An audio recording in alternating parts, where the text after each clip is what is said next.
Hello అందరికి. 'ప్రభాస్' గారి 'the Raja Saab' movie చూస్తున్నంత సేపు ప్రీ క్లైమాక్స్‌లో వచ్చే హాస్పిటల్ సీన్ నాకు చాలా బాగా నచ్చింది. అండ్ దాని తర్వాత వచ్చే క్లైమాక్స్ సీన్స్ కూడా చాలా డిఫరెంట్‌గా అనిపించినాయి. మంచిగా వర్కౌట్ అయినాయి కూడా. అసలు ఆ క్లైమాక్స్ సీన్స్ అంతా ఇల్యూజనా? లేదా నిజంగానే జరిగిందా? సో దాని గురించి ఇప్పుడు ఎక్స్‌ప్లనేషన్ ఇస్తాను. సో ఎండింగ్ ఎక్స్‌ప్లనేషన్ ముందు మనం ఇక్కడ 4 క్యారెక్టర్స్ గురించి మాట్లాడుకుందాం. First character 'Prabhas' as Raju, second character Sanjay Dutt as Kanakaraju, third character Zarina as Gangadevi, fourth character Boman Irani as Padmabhushan. Hospital scene. గంగాదేవికి హెల్త్ బాగాలేదు, హాస్పిటల్లో జాయిన్ అయిందని తెలుసుకున్న రాజు కార్ తీసుకొని హాస్పిటల్కి బయలుదేరుతాడు. అక్కడికి వెళ్ళాక రాజు మాట్లాడింది ఎవరికి వినబడదు. సో అప్పుడు కనకరాజు వచ్చి చెప్తాడు, ఇదంతా మాయా, నువ్వు ఎక్కడికి వెళ్ళలేదు, ఇక్కడే ప్యాలెస్లో ఉన్నావు, నేను నీ మైండ్లో క్రియేట్ చేసిన ఇమాజినేషన్ ఇదని. సో కనకరాజు రాజు మైండ్ని కంట్రోల్ చేస్తాడు కాబట్టి రాజు ఎటు వెళ్ళలేడు.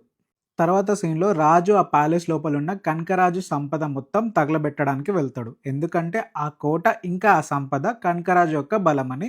సో వాటిని అంతం చేస్తే కనకరాజు వీక్ అయిపోతాడని. అక్కడున్న కొంత డబ్బుని రాజు మంటతో కాలుస్తాడు. అప్పుడు కనకరాజు రాజుకి కనబడి, నువ్వు ఇక్కడ లేవు, ఇప్పుడు నువ్వు ఉన్నది హాస్పిటల్లో, అండ్ మంట కాల్చేది కూడా నా డబ్బుని కాదు మీ నానమ్మని అని చెప్తాడు. అప్పుడు రాజు ముందు చూడగానే వాళ్ళ నానమ్మకి మంట అంటుకొని ఉంటుంది. రాజు మైండ్ని కంట్రోల్ చేస్తాడు వాళ్ళ తాత. హాస్పిటల్లో మంట నిజమా లేదా ప్యాలెస్లో మండే మంట నిజమా అని చాలా కన్ఫ్యూజ్ అయిపోతారు రాజు. అండ్ చాలా వీక్ కూడా అయిపోతాడు. వీక్ అయ్యే కొద్దీ రాజు మైండ్ మొత్తం కంట్రోల్లో తీసుకుంటాడు కనకరాజు. సో ఇదంతా హాస్పిటల్ సీన్. ఇప్పుడు ఏది నిజం ఏది అబద్ధం అంటే, హాస్పిటల్లో వాళ్ళ నానమ్మ ఉన్నది నిజం, కానీ రాజు హాస్పిటల్కి వెళ్ళి వాళ్ళ నానమ్మని కాల్చిందన్నది అబద్ధం. యాక్చువల్లీ రాజు ఉన్నది ప్యాలెస్లో, అండ్ రాజు కాల్చింది కూడా కనకరాజు యొక్క సంపదని. సో ఇప్పుడు క్లైమాక్స్ గురించి మాట్లాడదాం. రాజుకి సడన్గా పద్మభూషణ్ చెప్పిన మాటలు గుర్తొస్తాయి. అవి ఏంటంటే, మనల్ని మనం ఫస్ట్ సెల్ఫ్ హిప్నటైజ్ చేసుకోవాలి, ఒక వేరే వరల్డ్ మన మైండ్లో క్రియేట్ చేసుకోవాలి, ఆ వరల్డ్లో మనం ఉంటూ ఇక్కడ కనకరాజుతో ఫైట్ చేయాలని. సో ఇట్లా మనం కనకరాజుని ఓడించవచ్చని. సో ఇక్కడ రాజు వీక్నెస్ ఏంటంటే వాళ్ళ నానమ్మ. సో ఆ వీక్నెస్ నుండి బయటపడాలంటే రాజు ఒక ఫేక్ వరల్డ్ క్రియేట్ చేసుకుంటాడు అతని మైండ్లో. ఒక ప్యాలెస్ ఉందని, ఆ ప్యాలెస్కి మారని వాళ్ళ నానమ్మ గంగాదేవని. ఇలా రాజుకున్న వీక్నెస్ని ఒక స్ట్రెంత్ లాగా మార్చుకుంటాడు, అండ్ అతని మైండ్ని కూడా కంట్రోల్లోకి తెచ్చుకుంటాడు. అండ్ తర్వాత సీన్లో రాజు ఆ మంటతో ప్యాలెస్ మొత్తం కాల్చడం స్టార్ట్ చేస్తాడు. ఒక క్రొకడైల్ వస్తుంది, దాన్ని కూడా చంపేస్తాడు రాజు. అండ్ దాని తర్వాత షాడోస్తో ఫైట్ ఉంటుంది, అది కూడా గెలుస్తాడు. ఇక ఫైనల్గా రాజు ఉన్న రూమ్ అంతా శాండ్తో కవర్ అయి ఉంటుంది. దాంట్లో రాజు మునిగిపోతూ ఉంటాడు. అప్పుడు రాజు క్రియేట్ చేసుకున్న ఫేక్ వరల్డ్లో నుండి వాళ్ళ నానమ్మని గుర్తు తెచ్చుకొని తన మాటలు ఫాలో అవుతూ అక్కడ నుండి బయటకు వస్తాడు. ఇప్పుడు ఈ 3 టాస్క్లు ఏంటంటే, కనకరాజు రాజు మైండ్లో క్రియేట్ చేసిన ఇమాజినేషన్స్, అవి నిజం కాదు.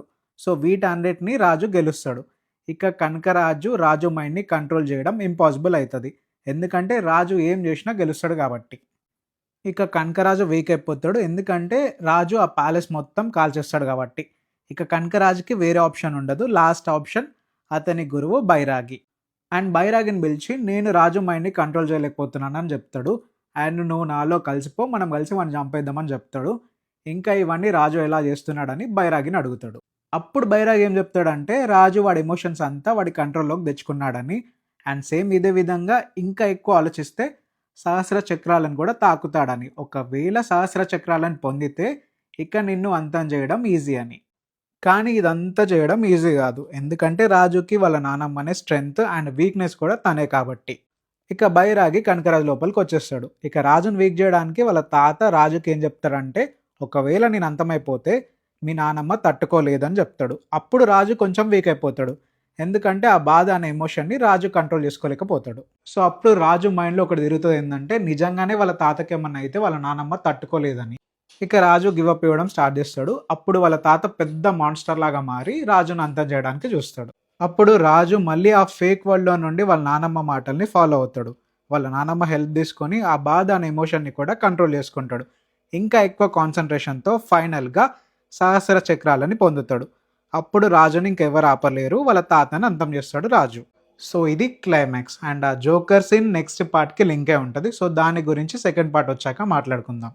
సో ఇంతే. ఇక ఐ హోప్ అందరికీ క్లైమాక్స్ క్లియర్గా అర్థమైందని అనుకుంటున్నాను. ఒకవేళ నా ఎక్స్ప్లెనేషన్ మీకు నచ్చితే లైక్ చేసి సబ్స్క్రైబ్ చేసుకోండి మన ఛానల్ని. మరొక ఇంట్రెస్టింగ్ రివ్యూతో మళ్ళీ మీ ముందుకు వస్తాను. And next A movie explanation ఇవ్వాలో కామెంట్స్లో చెప్పండి. Thanks for watching.